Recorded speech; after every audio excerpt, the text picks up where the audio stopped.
नमस्कार. आत्ताचा व्हिडिओ जरा थोडासा इंटरेस्टिंग असू शकतो असं मला वाटतंय. आपला भारत देश 1947 साली स्वातंत्र्य झाला. पण भारतातील लोकांची मानसिकता बरेच वर्ष स्वतंत्र झाले अशा प्रकारची नव्हती. मला म्हणजे माझं वैयक्तिक मत आहे अजूनही कदाचित अशी मानसिकता पूर्णपणे आपली स्वतंत्र झाली असं वाटू शकत नाही. आणि त्यात आपण म्हणू शकतो ही अडाणी लोकांची लक्षणं असं नाही. जास्त शिकलेले स्वतःला सुशिक्षित म्हणून घेणारे आणि सुशिक्षित ॲक्च्युअली असणारे सुद्धा ह्यात समाविष्ट आहे ते.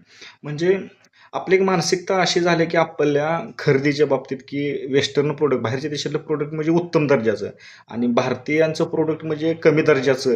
अशी एक प्रकारे मानसिकता आपली ठाम होऊन बसली की बाहेरच्या देशात जे बनतंय किंवा अमेरिकेसारख्या अशा देशात जे बनणारी गोष्ट आहे ती उत्कृष्टच असते आणि भारतात बनणारी गोष्ट कमी दर्जाची असते.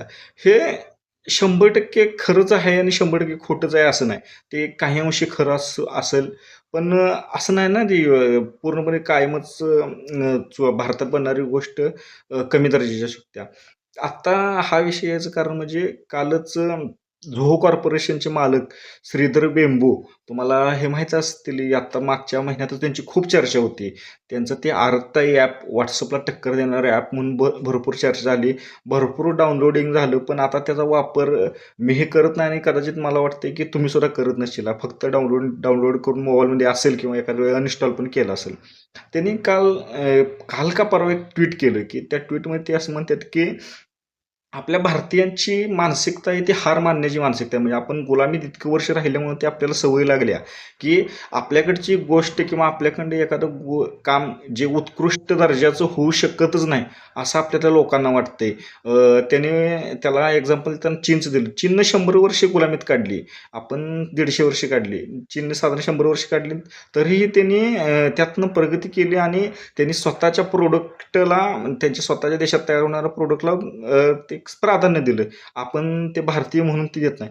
कदाचित त्यांचा हा नाराजीचा सूर असू शकतो कारण त्यांचा आरती ॲप आत्ता जे मागच्या महिन्यात ऑक्टोबरमध्ये टॉपला होतं सगळ्यात जास्त डाउनलोडिंग होतं. आता ते 100च्या बाहेर साधारण 103 का 126 या रँकिंगवर जाऊन पडले. म्हणजे इथं खरोखर म्हणजे ते म्हणतात हे रागाच्या भरात जरी असलं, तरीसुद्धा चुकीचं नाही. कारण की आपल्याला खरोखर सवय लागली आहे, की बाहेरच्या देशातलं प्रोडक्ट उत्कृष्ट दर्जाचं आणि आपलं प्रोडक्ट आपण कमी दर्जाचं असं लिखतोय. पण असं नाही. आता ह्याला अ, सगळी चुकी लोकांचीच आहे, लोकांच्या मानसिकतेची आहे अशी नाही. कारण की त्यांनी जे प्रोडक्ट बनवलं ते एक WhatsAppचं कॉपी पेस्ट बनवण्याचा कॉपी पेस्ट म्हणता येणार नाही. पण त्याला एक पर्यायी इंडियन म्हणून त्यांनी हे केलं. म्हणजे त्यात नवीन वेगळंच काय असं काही नाही. कारण की मला मला असं वाटतं किंवा ते मी एक रिपोर्ट पाहिला त्यात वाटतं की भारतीय शास्त्रज्ञांनी असा हे केलं पाहिजे, नवीनच वेगळंच काहीतरी इंटरेस्टिंग तयार केलं पाहिजे, जेणेकरून लोकांना तुलना करायची गरज लागणार नाही. आता काय होतंय, आपण WhatsAppला पर्याय आहे, तर WhatsAppने ह्याची तुलना करतोय. 100% तफावत असणार आहे आणि आपली मानसिकता आपल्याला तर मी सांगितली त्याप्रमाणे आपल्याला ते बेस्ट आणि सवय पडलेली असते ना, युज्युअल असते ते कायम वापरत असतो, त्यामुळे आपल्याला तेच बेस्ट वाटतं आणि आपण परत हे जे एक ट्रायल बेस करून परत आणि जुन्या ह्याच्यावर जातोय.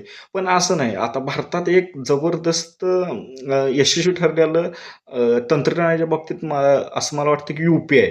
यू-पी-आय पेमेंट आपण आपण फोनपे, गुगल पे, भीम पे किंवा इतर जे पेमेंट ॲप वापरतोय, हे यू-पी-आय बेस्ड सिस्टम आहे आणि यू-पी-आय हा भारतीय प्रोडक्ट आहे आणि इतका तो यशस्वी ठरला आणि आता तो जगभरात जवळपास स इतर देशातही त्याला मागणी आहे, मान्यता आहे आणि भरपूर चाललंय. म्हणजे ही सिस्टम आपण नवीन तयार केली, वेगळीच तयारी केली आणि ती आपली यशस्वी झाली. म्हणजे आणि तंत्रज्ञानाच्या बाबतीत आणि पेमेंटच्या किती सिक्युरिटी लागत असेल पेमेंटच्या गोष्टीसाठी आणि त्याला इतकी सोपी पद्धत आता ते कोणीही करू शकतं. यू-पी-आय वापरू शकते. आता भाजीपाला त्यावेळीचे माजी अर्थमंत्री त्यावेळीचे पी. चिदंबरम यांनी त्याची खिल्ली उडवली होती. ह्या ॲपची मध्ये ह्या तंत्रज्ञानाची किंवा भारतात हे शक्य नाही म्हणून. इंटरनेट नाही, त्या भाजीवाल्याकडे हे नाही. पण आता भाजीवाला असू दे किंवा अक्षरशः भिकारीसुद्धा यू-पी-आयद्वारे भीक मागू लागलेत. ही कंडिशन आहे भारतातली. हे भारी आहे आणि असं एखादं प्रोडक्ट असं आपल्यात भारतात लॉन्च झालं पाहिजे ज्यानं जगावर परिणाम केला पाहिजे. हां आणि जे कदाचित त्याला हा एक म्हणजे ते जोहो कॉर्पोरेशन आरता ॲप न चालण्याचं एक कारण आहे म्हणजे आपल्याकडे पर्याय आहे, जास्त पर्याय. ज्यावेळी समजा आपल्याला पर्याय नसेल, आता TikTokसारखं हे होतं. TikTok ज्यावेळी बंद झालं त्यावेळी लोक भारतात बरेच चिंगारी, मौज असं काहीतरी काढलं, पण ते चाललं नाही. पण Instagramनं त्यांच्याकडे असणाऱ्या तंत्रज्ञानाचा, त्यांच्याकडे असणाऱ्या साधनसंपत्तीचा असा वापर केला आणि Instagramमध्ये रील्स टाईप आला आणि आता सगळेजण Instagramच्या रील्सवरच स्क्रोलिंग करते ती.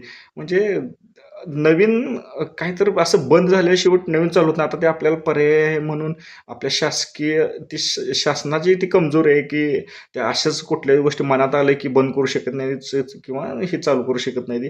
पण आपण पण थोडं आपल्या इंडियन ह्यासाठी सपोर्टिव्ह व्हायला पाहिजे आणि असा अर्थ नाही, की मी आहे म्हणून मी तुम्हाला सांगतो. मी पण त्यातलाच आहे. माझ्याकडे पण ते आता मी अर्थ वापरत नाही. सगळ्यांची एकूणच बऱ्यापैकी सगळ्या भारतीयांची मानसिकता एकसारखीच असू शकते, की एखादा 1-2% किंवा 5% जरी सोडलं तरी. पण ट्राय करायला पाहिजे, की नवीन-नवीन तंत्रज्ञान भारतातलं विकसित होणारं भारतीयांसाठी स्पेशल बनलं गेलं पाहिजे आणि ते भारतीय त्या जगाशी तुलनाच होऊ शकत नाही. आता यू-पी-आय सारख्या कोणाशी तुलना होऊ शकत नाही, इतकं सोपं आणि भारी आहे. ते अमेरिकेत जरी कुठलं जर काही जर तयार झालं तर त्याच्यापेक्षा ह्याच्यापेक्षा सोपं होऊ शकत नाही. जर आत्ताच्या कंडिशनला तरी तसं एखादं काहीतरी तयार झालं पाहिजे.